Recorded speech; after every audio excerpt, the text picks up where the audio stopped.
సతీయ సహగమనం చేయని వాళ్ళకి వాళ్ళు ఏదో నరకాలకి వెళ్ళిపోతారని కానీ ఏదో పాపాలు వస్తాయని కానీ ఏమీ చెప్పబడలేదు. ఇక్కడ చూడండి, స్కంద పురాణం కాశీఖండం పూర్వభాగం 4వ అధ్యాయం 53 నుండి 59 శ్లోకాలు మనం గమనించినట్లయితే, భార్య భర్తను ఎల్లప్పుడూ అనుసరించాలి. నీడ శరీరాన్ని అనుసరించినట్లు, కాంతి చంద్రుడిని అనుసరించినట్లు, మేఘాన్ని మెరుపు అనుసరించినట్లు భార్య భర్తను అనుసరించాలి. అది భార్య భర్తను అనుసరించాలి.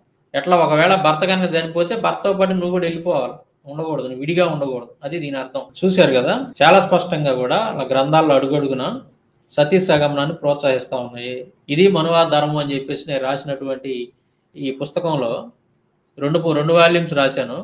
ఈ పుస్తకంలోనైతే వాల్యూమ్ నెంబర్ 1లో నేను ఈ సతీ సహగమనం గురించి రాశాను. దాదాపు 40 రెఫరెన్స్లు ఇచ్చి ఎక్కడెక్కడ వాళ్ళ గ్రంథాల్లో ఉందో మొత్తం అన్నిట్లో క్లియర్గా రెఫరెన్స్ సహా ఇచ్చాను అనమాట. శ్లోకాలు, తాత్పర్యం ఈ గ్రంథంలో.